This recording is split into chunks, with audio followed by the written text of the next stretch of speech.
picture this, you're on a dream safari in Africa, Oh, yeah. a once-in-a-lifetime kind of trip. Right. But instead of seeing all the breathtaking landscapes and, the incredible wildlife, Here. your trip ends in tragedy. Wow. That's exactly what happened to Bianca Rudolph. Yeah? Her death was initially ruled an accident. But as the investigation unfolded, this whole web of deceit, infidelity, and ultimately murder was revealed. Oh, wow. So today we're going to dive into the intricate details of the Safari murder case. Okay. And we're going to explore the recent sentencing of her husband, dentist Lawrence Rudolph. This case truly reads like a crime novel. It's full of twists and turns that kept everyone guessing for years. Absolutely, and we'll unpack all of that, plus we'll examine some other chilling true crime headlines making waves this week. Okay. We've got new developments in the BTK killer case, Oh, wow. updates on the trial of Brian Koberger, Okay. and a truly bizarre case involving a woman who may represent herself in court, Sarah Boone, Right. the so-called suitcase killer. So buckle up, because we're about to go deep into the heart of these complex and often unsettling cases. Let's start with the Safari murder, Okay. a case that has captivated true crime enthusiasts for years. Yeah. Bianca Rudolph's death in 2016 initially appeared to be a tragic accident. Yeah. She was on a hunting trip in Zambia with her husband Lawrence when she was fatally shot with a shotgun. And his claim was that she accidentally discharged the weapon while packing up their belongings. Right. However, inconsistencies in his story, coupled with a substantial life insurance payout and rumors of an affair, quickly raised red flags for investigators. It's like something straight out of a movie. Yeah. A wealthy dentist, Right. an exotic location, a suspicious death shrouded in secrecy. Mm-hmm. It's no wonder this case grabbed headlines. And after years of investigation and legal maneuvering, justice has been served. Wow. Lawrence Rudolph was recently sentenced to life in prison for the murder of his wife. Oh, wow. A stark reminder that wealth and status offer no escape from accountability. That must have been a powerful moment in the courtroom, especially for Bianca's family. Absolutely. To finally see her killer brought to justice after all these years. The judge emphasized that no one is above the law, Right. and that Rudolph's actions were a calculated betrayal of trust. Mm-hmm. He received an additional 20 years for insurance fraud, Wow. highlighting the financial motivations behind this heinous act. It's truly a chilling reminder that greed and deceit can lead to unimaginable acts. Right. And it's not just Lawrence Rudolph who's facing consequences. That's right. His girlfriend, Lori Million, who was allegedly involved in the cover-up and conspiracy, also received a 17-year sentence. Right. Her involvement adds another layer of complexity to this already convoluted case. It Yeah. shows how deeply entangled these individuals were in a web of lies and manipulation. Now let's move on to a case that's been cold for decades, but is recently reignited with some startling discoveries. The BTK killer. Okay. For those who may not be familiar, BTK stands for Bind, Torture, Kill. The chilling signature of Dennis Rader, who terrorized Wichita, Kansas back in the 1970s and 80s. This case is truly for the true crime aficionados out there. Yeah. What's fascinating is that decades after his capture, Rader is back in the headlines. What's triggered this resurgence of interest in a case that seemed closed? Investigators have been digging up Rader's former property Oh, wow. and have unearthed some incredibly disturbing items of interest. Mm-hmm. Specifically, pantyhose buried under concrete, a detail that sends shivers down your spine considering Rader's modus operandi. That's a chilling discovery. Is there any indication that these items are linked to known victims or potentially new ones?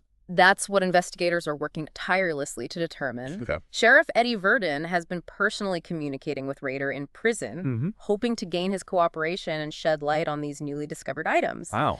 However, those familiar with Rader know he's notoriously enjoyed playing a cat-and-mouse game with authorities, Right. reveling in the attention and control he still seems to exert even from behind bars. So it sounds like extracting information from him will be a delicate and potentially frustrating process. Absolutely. But it's encouraging to know that law enforcement is dedicated to uncovering the full extent of his crimes, even after all these years. Absolutely. And it's not just law enforcement who are seeking answers. Right. Rader's own daughter, Carrie Rawson, has also stepped into the spotlight. That's an incredibly brave decision. What role is she playing in this investigation? She's been visiting her father in prison, hoping to appeal to his humanity, maybe even his ego, Yeah. and encourage him to cooperate with the investigation. Uh-huh. It's an emotionally charged situation, as you can imagine. Right. But she's driven by a desire for the truth for both the families of known victims and those who may still be searching for answers. To face the man who committed such horrific acts, knowing that he's your father, Right. that takes incredible strength. It certainly does, and according to Carrie Rader, continues to play games attempting to mislead her and downplay his crimes. Oh, wow. It's a clear indication that even after decades in prison, he remains a master manipulator. It's frustrating, but not surprising given his history. Right. But there's another layer to this story that sparked considerable debate. Yeah. It involves a potential immunity deal being offered to Rader in exchange for information about other victims and crimes. Yes, that's right. Authorities are grappling with the ethical implications of offering leniency to a man who has caused so much pain. Some argue that a serial killer like Rader deserves no mercy, even if it means uncovering more of his horrific deeds. It's a difficult decision. On one hand, you have the potential to bring closure to families who've been living with unanswered questions for years. Right. On the other hand, the idea of granting any kind of reprieve to someone like Rader is understandably difficult to stomach. Exactly. It's a complex moral and legal dilemma, and the outcome of this potential deal could have far-reaching consequences, not just for the investigation, but also for the families of potential victims and the community as a whole. It's a tough situation, with no easy answers. Yeah. But it raises the question, how do authorities even begin to approach someone like Rader? It's a delicate dance. Yeah. They need to build some level of rapport without, becoming manipulated by his games. Right. In Carrie's case, her personal connection might be the key, but it's a double-edged sword. Yeah. She's putting herself at emotional risk in the hope of helping others find peace. Speaking of complex cases and emotional risk, let's shift our focus to the trial of Bryan Kohberger, Okay. the man accused of the horrific murders of 4 University of Idaho students. This case has sent shockwaves across the nation, and there have been some significant legal developments that could have a major impact on the trial's timeline. This case has captivated the true crime community, and one of the latest developments is Kohberger's decision to waive his right to a speedy trial. Right. This is a strategic move, often employed in complex cases like this one, where the death penalty is a possibility. That's right. And while it might seem counterintuitive, it actually gives the defense team more time to prepare. But what exactly does waiving the right to a speedy trial mean in practical terms? In essence, it allows the defense team more time to thoroughly review the evidence, build their case, and potentially uncover weaknesses in the prosecution's arguments. It's a way to ensure they've explored all possible avenues of defense before going to trial. I imagine this delay must be agonizing for the families of the victims. Right. They've already endured so much pain, and waiting years for the trial to begin only prolongs their agony. Absolutely. Their desire for swift justice is completely understandable. Yeah. They've experienced an unimaginable loss, and the wait for closure must be excruciating. It's important to acknowledge the profound emotional toll these delays take on those most affected by these tragedies. The families have been vocal about their desire for a speedy resolution. Right. But the legal process, especially in a case of this magnitude, can be incredibly complex and time-consuming. That's right. And while it might be frustrating, the justice system is designed to ensure a fair and impartial trial, even if it means the wheels of justice turn slowly. It's a delicate balance between expediency and ensuring that all parties have a chance to present their case fully and fairly. And speaking of ensuring a fair trial, there's been another development worth noting. Okay. Kohberger's defense team has filed a motion to ban cameras from the courtroom. This isn't uncommon in high-profile cases, but it certainly sparked debate. Exactly. The defense is arguing that the constant media attention and the presence of cameras could potentially prejudice the jury and create an unfair trial for their client. They believe the intense scrutiny could influence jurors, making it difficult to ensure an objective verdict based solely on the evidence. It's a valid concern and one that judges often grapple with. Right. There's a tension between the public's right to know and the media's role in keeping the public informed versus the defendant's right to a fair trial. It's a delicate balancing act. And ultimately, it's up to the judge to decide whether to allow cameras in the courtroom or to keep the proceedings more private. Right. It's a decision with far-reaching implications as it shapes public perception and access to information about this highly sensitive case. Now let's circle back to the Safari murder case. We talked about the life sentence handed down to Lawrence Rudolph, but what about the role of his alleged mistress, Lori Million, in all of this? Lori Million received a 17-year sentence for her involvement in the conspiracy and cover-up of Bianca Rudolph's murder. It's a significant sentence that underscores the gravity of her actions. So the judge clearly believed that she was more than just a passive bystander in this whole ordeal. Exactly. Prosecutors successfully argued that Milliron played an active role in helping Rudolph cover up his crime, and that her actions were motivated, at least in part, by the prospect of financial gain.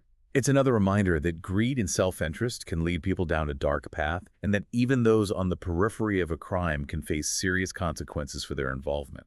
Right. And it highlights the importance of holding all parties accountable for their actions, regardless of their role in the crime. Justice demands that everyone involved in such a heinous act faces the consequences. Now let's move on to a case that's a bit more under the radar, but equally disturbing, the story of Sarah Boone, the so-called suitcase killer. Okay. This case is full of bizarre twists and turns. This case truly highlights the complexities of the legal system and the unpredictable nature of human behavior. Boone is accused of murdering her boyfriend by trapping him in a suitcase while he was still alive. That's right, and if that's not unsettling enough, the case has taken another strange turn with Boone now considering representing herself in court. It's a decision that has many legal experts baffled. Some believe it's a desperate attempt to control the narrative, while others speculate that she may genuinely believe she can advocate for herself better than any attorney could. It's a bold move, to say the least, considering the gravity of the charges against her. It certainly is, and it raises questions about her understanding of the legal system and the potential risks involved in representing oneself in a capital murder case. But what led to this point? Why is Boone considering such a drastic step? It seems she's grown increasingly dissatisfied with her legal representation, claiming that her attorneys haven't been responsive to her needs or concerns. She's written numerous letters to the judge, complaining about a lack of communication and expressing frustration with the legal process. So she feels like she's not being heard or adequately represented, Yeah. and that her voice is getting lost in the legal shuffle. Exactly. And this frustration, coupled with the immense pressure and emotional toll of facing a murder charge, seems to have driven her to this extreme decision. It's a reminder that even within the structure of the law, human stories are often messy, unpredictable, and deeply disturbing. Absolutely. And as Boone's case progresses, it'll be fascinating to see how she navigates the legal system on her own and whether this unorthodox approach helps or hinders her defense. We've seen defendants represent themselves before, but rarely in cases as complex and serious as this one. Right. It's a high-stakes gamble that could have significant consequences. Indeed, and it underscores the importance of competent legal representation in ensuring a fair trial.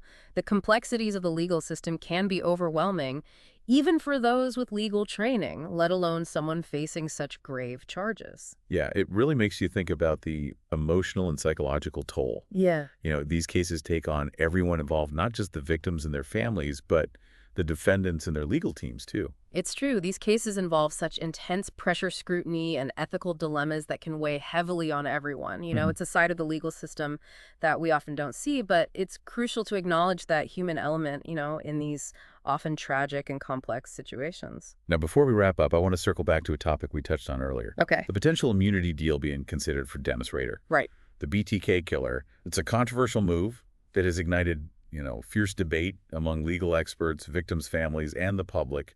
It's such a complex issue with no easy answers. Yeah.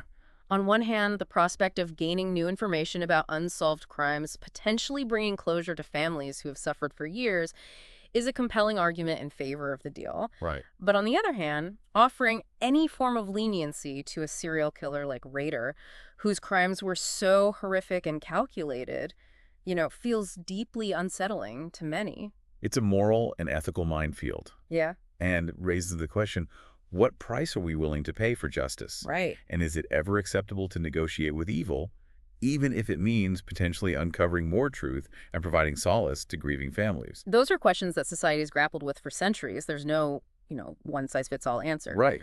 Each case presents its unique set of challenges. In this instance, authorities are faced with weighing the potential benefits of gaining new information against the moral implications of offering any form of concession to a man who has caused immeasurable suffering. It's a decision that will undoubtedly have lasting consequences, no matter which path they choose. And it highlights the complexities and often agonizing choices involved in pursuing justice, especially in cases involving such heinous crimes. Exactly. It's a stark reminder that the pursuit of justice is rarely clear-cut or straightforward. It often involves navigating difficult moral and ethical terrain, making tough decisions with potentially far-reaching implications. Well, we've covered a lot of ground today, from shocking sentences to unexpected legal maneuvers and the ongoing search for truth and accountability. It's been a deep dive into the dark side of humanity, exploring cases that had captivated the nation and left us pondering the complexities of the legal system and the human condition. These cases, while disturbing, offer a glimpse into the intricate workings of the criminal justice system and the often challenging task of balancing the rights of the accused with the needs of victims and the pursuit of justice. It's a reminder that behind every headline, every legal battle, there are real people whose lives have been irrevocably changed by these events. It's important to remember that as we analyze and discuss these cases, we're not just dealing with abstract concepts, but with the very real pain and suffering of individuals and communities. Absolutely. And these stories, while often tragic, can serve as a catalyst for important conversations about crime punishment and the ongoing quest for justice in our society. If you're as fascinated by these cases as we are, be sure to subscribe to The Deep Dive for more in-depth analysis and discussions on the true crime cases that matter most. And tell us in the comments which case surprised you the most.